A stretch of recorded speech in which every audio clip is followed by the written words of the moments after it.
it was worth it.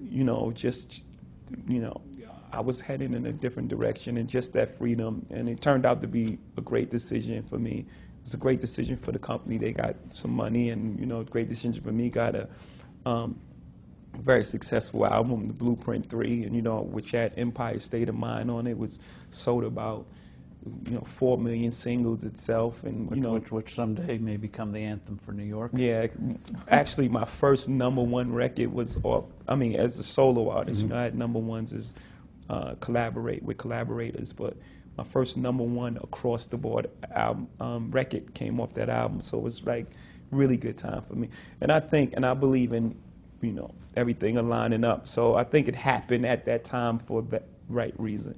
That leads to, you mentioned things line up. Luck. We all know hard work's essential, discipline's essential, staying power is essential, but there's that element there that you can't quantify, but you know it's there. Warren, you've had some thoughts. Well, there's a lot of luck. I mean, just being born in the United States in 1930, the odds were like 30 to 1 against me. I mean, I didn't have anything to do with picking the United States as I emerged, and having decent genes for certain things. And in my own case, I was sort of wired for capital allocation. And being wired for capital allocation a couple of 100 years ago in Nebraska wouldn't have been a thing. And even now, being born in various parts of the world, it wouldn't have meant much. But here I was in this soon-to-be very rich capitalistic system. And it just so happened that what I did paid off enormously in a market system like we have. And if I'd had a talent in some other area that was way less commercial, I mean, I would have had a good time doing it, but it wouldn't have paid off like this. But of course, Jay said it perfectly when he talked about, he's in there recording for himself, and the money comes afterwards. I mean, I got to do what I love. I mean, and it doesn't get any luckier than that. If you can spend your lifetime, and I'm 80 now, and doing things you love every single day. I mean, I would be doing what I do now, and I would have done it in the past, if the payoff had been in seashells or shark's teeth or anything else. If you can go to work every morning, I tap dance to work, and I come down, and every day's exciting. So that is lucky. I mean, that didn't have to happen that way. If I'd been born in 1930, if I'd been born a female, if I'd been born black, I would not have had the same opportunities that I had. I mean, it's chance. I mean, my parents loved my sisters just as much as they loved me. My sisters are just as smart or smarter than I am and all of that, but they didn't have the same expectations in the 30s for a young smart girl as they had for a young smart guy. And so I've had all kinds of luck. I had the luck of, I got turned down by Harvard. Well, getting turned down by Harvard meant I got to study under Ben Graham at Columbia, which changed my life. All kinds of things have worked out. So I just hope I stay lucky. I've been lucky for 80 years. Now, where you grew up, you could have easily have ended up, as you've discussed with your friends, who did something, and by golly, they were put away and didn't get the opportunity. Yeah, I mean, there are very few people that from my neighborhood, in my environment, that make it out. I mean, forget about to be successful, to make it out alive, or to be incarcerated. I have a great friend, who just came home. He was one of the most beautiful people you ever meet. He just came home from doing 13 years, and we were together every single day. And had it not been for music and music taking me out, at the right time, my life could very easily have been his. Very easily. We were together every single day. Mention the story about London. Yeah. So they did. We were into different things. We were into a lot of street things, and just so happened I had a talent to make music, and a guy by the name of Jazz, who I started out with really early. He got the opportunity. He got to deal with EMI. He had the opportunity to go to London to record his album. And, I went along with him, and we waited for 2 months. Well, in that 2 months, there was a sting operation, and they took, my friend I'm talking about, took him away for 13 years. And the only reason I was in there because I was away, doing this music stuff. Amazing. Business models. We've touched on it, that just because you've done something right before with the music business, they're accustomed to doing things a certain way. World changes, they can't adjust.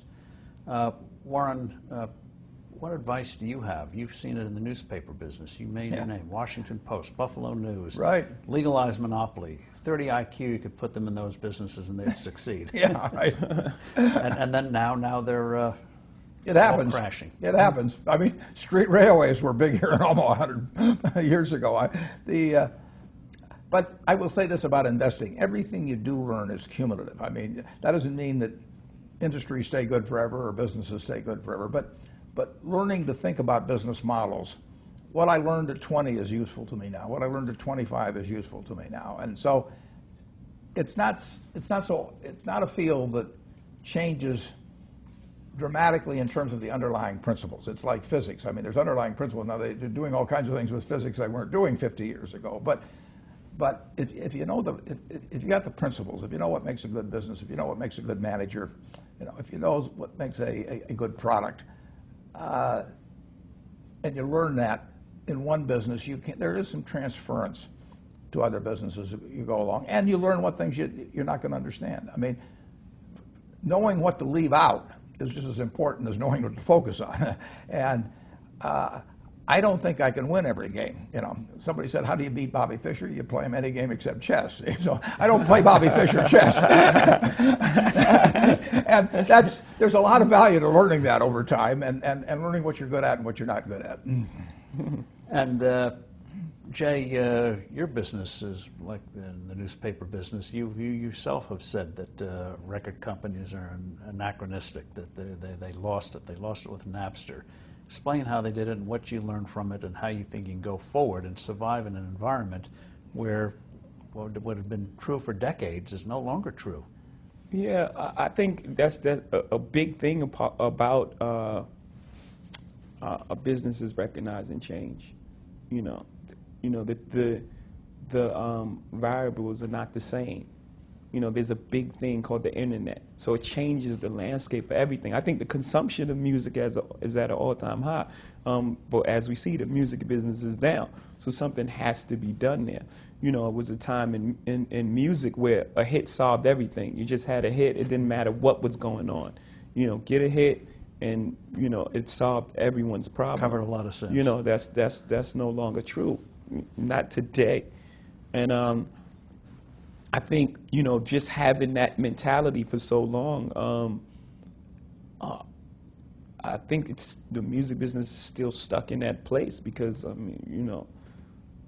we haven't figured that we haven't figured it out. That Napster, they made a huge mistake on Napster. Yeah, well, Napster came along and there was this file sharing thing, and at the time we had the opportunity to embrace it, and this way you can control it. It was one place. But when you stop Napster and we shut down Napster, just the arrogance that we had, it made 1 million Napsters. Now it's impossible to control. Just that sort of thinking. I think in business one of the biggest things is to open yourself up for change. You don't have to change who you are and how you operate, but just if the landscape has changed, then the way we do business has to change somewhat. We don't have to change who we are. We have to change the way we go about it. Because like I said, the consumption of music is higher than ever. Well, you've done it in your own music. As you've gotten older, you've brought audiences with you and others have not. What are you doing in terms of the model that's been shattered in music? You mentioned when you left the record label company, you saw you had to do certain things. How are you recreating a model that can work in the future? For one, we're taking our time with artists and artist development. For two, there's just so many different parts of the business that we're in. For a long time, music wasn't into touring. Now they're making up these 360. I don't want this to be like a record company bashing thing, but now they're doing this they bash themselves. You can do it now. You couldn't have done it 20 years ago. Yeah. This whole 360 model, and it's like that's not what the record company does. The record company is not in the touring business, so why would an artist sign rights to you, and that's not what you do? That's not your area expertise, But we're with the biggest concert promoter there is. So there's, you know, we're into publishing. There's just so many different aspects of music we're in.